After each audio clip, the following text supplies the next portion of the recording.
Salve, gurizada! Aqui Prof. Will Molinos, então. Agora iniciando mais um módulo da nossa querida História Geral, vamos falar sobre a Idade Média, certo? A Idade Média Oriental e a Idade Média Ocidental. Neste primeiro momento de nossa aula, ou seja, essas três primeiras partes de aula, referem-se ao que nós chamamos de Idade Média Oriental. Vamos falar do Império Bizantino, que já está aqui no quadro para vocês.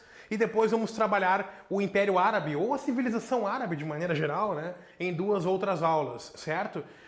As próximas aulas pós essas três primeiras partes são da Idade Média Ocidental. Aí nós vamos destrinchar o mundo feudal europeu e entender como que se construiu o grande feudalismo, né, até chegar aos elementos das cruzadas e, por fim, o surgimento das monarquias nacionais na Europa. Mas esse é assunto para todo este módulo, falaremos com calma e vocês conseguirão, obviamente, entender, né? Porque vocês são alunos gigantes do Totem, tamo junto? Vamos lá, vem comigo, olha só. Cara, Império Bizantino, certo? Inaugurado lá no ano de 395, nós sabemos, né? O imperador Teodósio dividiu lá em Roma e Constantinopla, dando origem ao Império Romano do Oriente, que é o Império Bizantino, para quem não está sabendo.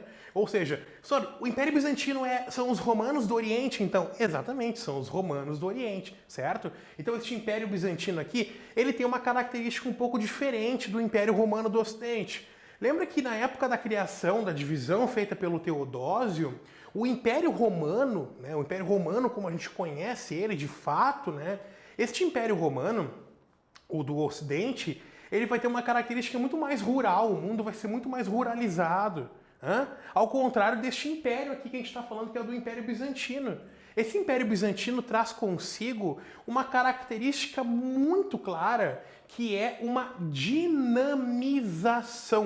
Uma dinamização, seja ela de comércio, como você pode ver aqui, seja ela no quesito da urbanização, ou seja, vai ser um império bastante urbanizado, este Império Bizantino, bem ao contrário do que nós vamos ver, por exemplo, no lado ou na porção oeste do Império Romano, que é muito mais ruralizada nessa época aqui, tá? Então tem uma grande diferença, e as diferenças não param por aí, tá? Aqui no mundo oriental, no mundo bizantino, a gente vai ter o fator do helenismo, que nós já trabalhamos lá no processo da Grécia, né, quando os macedônicos dominam o mundo grego. É a mescla dos elementos oriental e ocidental, ou seja, a partir de agora se instaura aqui neste Império Bizantino, nessa porção oriental, né, uma série de elementos que são do Ocidente. Lá na época do Alexandre era meio que o contrário, né? O Alexandre estava dominando o mundo ocidental, ou seja, o grande império se consolidava naquela porção ocidental,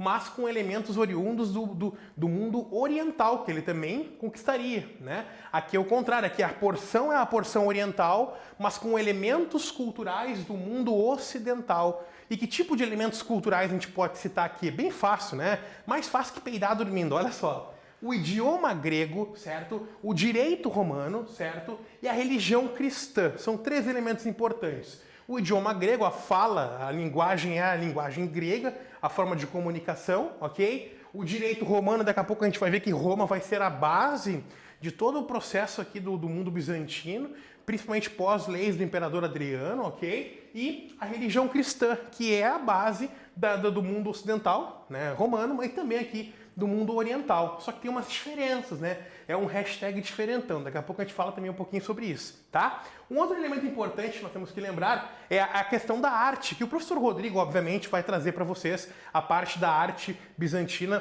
maestramente, né? Magistralmente, lindamente, né? O que tem que lembrar aqui, ó?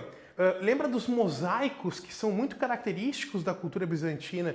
Por exemplo, a Catedral de Santa Sofia, que é um exemplo dessa cultura barra religião do mundo bizantino, traz consigo lindos vitrais, lindos mosaicos construídos, né? Lembra o que é um mosaico? É tipo um quebra-cabeça, são várias pecinhas que formam uma grande imagem, né? Inclusive, autores defendem o termo, fazendo um trocadilho, né? que a cultura bizantina é uma cultura de mosaicos, porque ela junta vários elementos culturais de vários povos, né, de várias regiões, e forma ali a cultura bizantina. Então, mosaico faz parte dessa questão da arte aqui bizantina. A gente pode citar o formato das abóbadas, no caso das construções, e aí de novo eu cito a Catedral de Santa Sofia, né? O elemento da arte frontal. Então nós podemos ver aqui, obviamente, termos ou ideias da arte bizantina que, repito, vão ser vistos depois com o professor Rodrigo na parte da arte bizantina, tá? Queridos, avançando um pouco falando de economia, como eu já dei uma introdução para vocês, existe uma diferença em relação ao mundo romano do oeste. Este mundo romano mais do leste, aqui, o mundo oriental, ele traz um comércio e um comércio marítimo. Lembra que a região aqui de Constantinopla, que é a grande cidade, o centro deste mundo do Império Bizantino, já vai a dica para você. Falou de Império Bizantino, lembra de Constantinopla, a prova pode ser sacana, ela pode colocar o outro nome que se refere a Constantinopla, Josefino, não, mentira, é Bizâncio, certo? Ela vai depois ter o nome Constantinopla devido a uma homenagem ao imperador Constantino, certo? Então, Bizâncio ou Constantinopla, que representa aqui pra gente o centro, né, de divulgação, de crescimento de tudo que refere-se ao Império Bizantino. Então, este comércio que eu estou colocando aqui para vocês, a gente pode ver ele sendo realizado, sendo colocado em prática de maneira muito, muito maravilhosa aqui, né? Por quê? Territorialmente falando, a gente entende que Constantinopla, hoje Istambul, está tanto na Europa quanto na Ásia. Então, veja só, elemento ocidental e elemento oriental. Neste momento, entendemos que há um natural local de trocas. E este comércio marítimo, então, aqui traz pra gente uma troca comercial envolvendo tecidos, joias, o artesanato fino, a questão da própria seda, né? Esses produtos todos sendo trocados, as especiarias sendo trocados aqui como pela Constantinopla, que é uma parte de uma rota aqui de comércio entre o Oriente e o Ocidente, certo? Beleza? Vamos citar isso depois quando falar um pouco, né, do processo da Idade Moderna, também da importância de Constantinopla nesse cenário, ok? Beleza?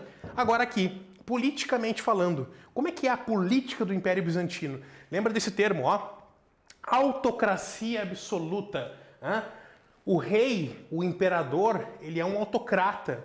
Ele é um cara que governa de maneira centralizadora, né? Como se fosse quase um ditador, né? Ele concentra em si os poderes políticos, mas também o poder religioso.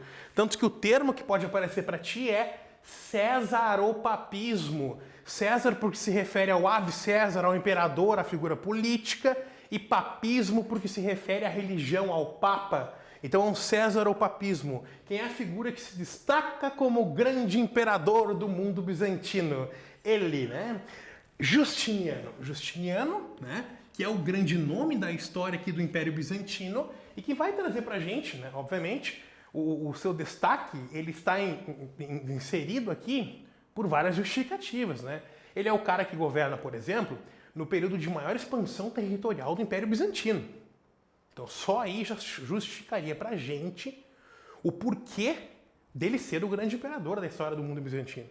Né? Claro que tem outros elementos aqui, a gente pode citar, por exemplo, uma grande contribuição jurídica para a história bizantina, que é o famoso Corpus Juris Civilis, né? Ou, no português, bem bonito, o Código Justiniano. O que é o tal do Código Justiniano? Olha que interessante, velho. O Código Justiniano traz pra gente uma compilação, né, das leis romanas, tá? Que daí basicamente é o chamado Código, certo? Aí ele traz também uma parte deste código, né, as chamadas institutas, onde nós vamos ter o processo de compilação dos juristas, né, ou seja, a fala dos juristas. Tem uma outra parte que é o chamado de gesto ou de gesto, né, que seria os manuais para os estudantes de direito e as novelas, que são as novas leis. Esses 4 elementos formam um importante código jurídico aqui deste período, né, da chamada Idade Média que a gente está trabalhando aqui no caso dos bizantinos, o Corpus Juris Civilis, tá? É uma baita de uma contribuição aqui cultural dentro do mundo bizantino. E por fim, falando da questão da religião, E quando a gente fala da religião bizantina, a gente tem que lembrar que existe aqui neste momento uma heresia, né, por parte, ou na visão do mundo ocidental, porque o mundo ocidental vai enxergar o cristianismo oriental e vai dizer: seus hereges, vocês estão errados, o cristianismo que vocês pregam está equivocado. Então, a visão que o mundo ocidental cristão tem do mundo bizantino é uma visão o quê? É uma visão deturpada de como que o cristianismo tem que ser. Para eles, né? Para o mundo ocidental, o que o mundo oriental faz é uma deturpação do cristianismo. Por exemplo, lá no mundo cristão oriental, existe o elemento da iconoclastia. Né? Os bizantinos não adoram imagens. Nós aqui no mundo ocidental, né? Brasil, por exemplo, nós vamos em romaria, nós vamos em procissões atrás de pedaços de gesso, né? Não querendo falar da fé de ninguém, cada um acredita no que quiser. Eu vou, participo. Então, fazem parte do nosso imaginário cultuar uma imagem. Lá no mundo bizantino não tinha isso, certo? Então, já é um elemento cristão de diferenciação aqui, tá? Desculpa, um elemento de diferenciação do cristianismo. E o segundo é o monofisismo. Nós, eu falo, me refiro ao mundo ocidental, né? Entendemos que Cristo veio, foi homem e hoje está sentado à direita de Deus Pai Todo-Poderoso, né? A galera do lado oriental fala que não, que a figura de Cristo é uma só. Então veja, existem elementos aqui de diferenciação. Sem falar no cesaropapismo, né?